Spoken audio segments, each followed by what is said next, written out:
This is Get Up. Game of the night last night was in Orlando. Cade Cunningham and the Pistons trying to even up their series with the Magic at 2 games apiece. First quarter, here's a theme. Cunningham turns it over. Here we go the other way, Monica. Paolo Banchero throws it down.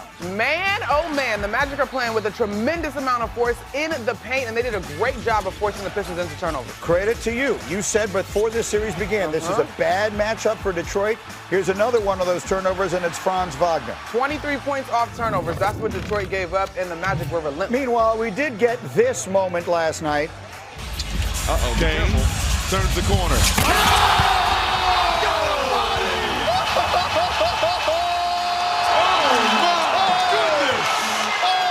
Dunk of the playoffs, right? Oh my Easy. God. I was on a plane. I was like, is this AI? This can't be real. Like, where did this even come from? Dunk of the playoff, Shams? Got to be the dunk of the playoffs. Ooh. Maybe even more than that. So meanwhile, that was Detroit's big highlight. Now here's a battle of #1 picks. Paolo over Cade. Magic by 5. 6 minutes to go. Pistons down 4. Not going away. Tobias Harris. Turnaround to 2-point game. Less than a minute later, we're tied at 85. Banchero in the paint. No good, but Kane is there.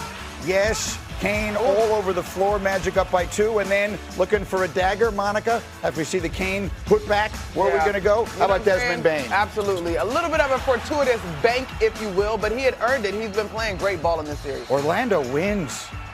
The #1 seed Pistons are on the brink.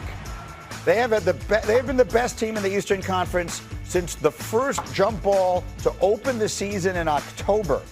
The Magic now are the 6th 8 seed to take a 3-1 lead over a 1 seed. Since seeding began in the early 80s, the lone 8 seed that didn't convert their 3-1 series win was the Magic in 2003, who lost to the Pistons. So we've actually seen this series between these two teams and the team that was down 3-1 come back to win. But this has a different feeling. So I want to go little picture and then big picture. Let's start little picture, Wendy, with this game itself. How do you explain how the Magic were able to do it again last night? Yeah, the Magic are playing with incredible passion and aggression at the defensive end of the court. This has really been a series about defense. The Magic were not as good defensively as all of us thought they would be during the regular season. Their defensive potential has been unveiled in this postseason. And Cade Cunningham has been running into a wall. There is no reason for the Magic to respect the outside shooting of the Pistons. They have packed the paint. Cade Cunningham keeps trying to force his way into it.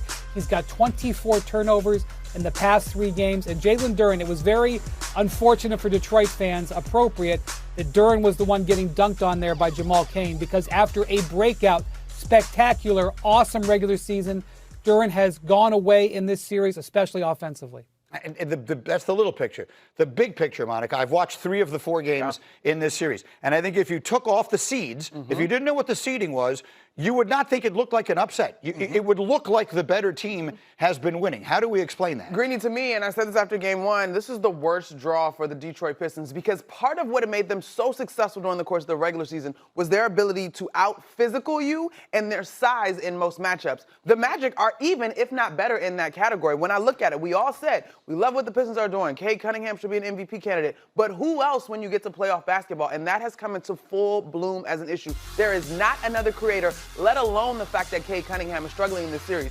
On the flip side of that, when you look at the Magic roster, you got guys that can go get a bucket for themselves and create for somebody else. When you talk about Wagner, Banchero, Bane, Suggs, and off their bench, you got Anthony Black, guys that can boogie and are pushing this Detroit defense. What do you think, Shams? This is why the Pistons at the deadline checked in on Trey Murphy and Lauri Markkanen, and it's now you look into the offseason just a little bit. Whether you win this series or don't win this series, how can you address that need for that secondary star, that secondary scorer? And Trajan Langdon, since he's came into the Detroit Pistons front office a couple of years ago, it's been a patient build. They've got all their assets. They've got tradable contracts, and so last season was this team's first run in the playoffs. Then this year you see what they can do now that they're the 1 seed. There was a lot of optimism the second half of the season. But clearly there's somewhat of a need, right, in that secondary. So I do expect them to be star hunting a little bit or hunting for that type of player. So what, just very quickly, when I hear you say star hunting, I mean, that sets off bells in my head. What does star hunting mean? I mean, does that mean we should be expecting them to check in on Giannis? Well, you look at the profile of player, right? Lauri Markkanen, Trey Murphy, like those are guys in their 20s,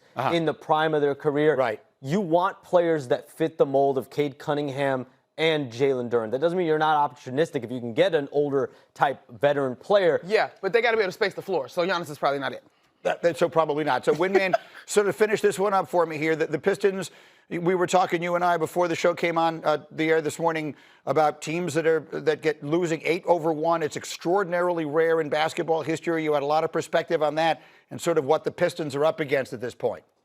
Yeah, I mean, look, we are on the verge of something we almost never see. If you look at 7-game series where the 8 has beaten the 1, it's happened only a handful of times. The last 2 times it happened, the Heat over the Bucks, Giannis got hurt in Game 3, and then Bulls fans will remember the terrible ACL injury in Game 1 back in 2012 to Derrick Rose. So we haven't seen an 8 seed beat a 1 seed without an injury to a star player in basically well over a decade. So that's what's on the table. The one thing I'll say, Franz Wagner, who was finally playing some of his best basketball, suffered a calf injury last night in this game. He had 19 points in 24 minutes. Points are at a huge premium in this series. He's headed for an MRI today. If that is a key factor going forward in this series and potentially even more with the Magic possibly advancing. So you'll have something on that later. I'll be monitoring your Twitter feed closely. And MRI's feels coming. Critical. And MRI's coming. The Magic have a mid-afternoon flight, about 2-3 p.m. flight. So they're expected to know before that flight exactly how bad this calf injury is. Okay, I love that you know their travel plans. We'll know about Wagner later today. That feels critical because we could be on the verge. Hummel, and what a ball game. We knew this would be a slugfest. It lived up to the building. Also, Austin Rivers, you were covering Orlando in this ball game tonight. They showed great poise in taking care of the home court once again. Orlando has had complete control over this series, the tempo. They haven't gotten caught in the physical match. They've just come in here the ball. They've gotten key contribution from a plethora of their players. Desmond Bane has shot the lights out, hitting big plays. Tonight, again, Wendell Carter holding down the paint, doing all the little things, contesting at the rim, and again, shutting out Jalen Duren, who is a much-needed offensive guy for Detroit. Paulo Banchero, Franz are fantastic. I could just keep going down the line.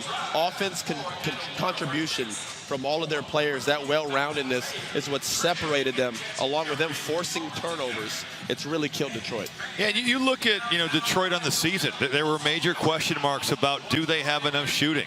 And I think we are certainly seeing on a night where they go 6 of 30 from 3, then you add in the 20 turnovers and the Orlando 16 offensive rebounds. You get outshot by 10. You give up 34 free throw attempts. You're not going to win. And then you look at the scoring outside of Cade. Duren gives you 12. Tobias Harris gives you 20. No one else in double figures. They don't have enough scoring. They don't have enough shooting. It's got to be all hands on deck for Game 5. Otherwise, Detroit will be going home early. Franz Wagner's health definitely looms large in that game. Yeah, didn't play late in this one due to right calf soreness. Detroit now returns to home sweet home, where they'll try to keep their season alive. Detroit, the 1 seed for a reason, but Orlando, not your typical 8 seed. They're up 3-1 over the Pistons.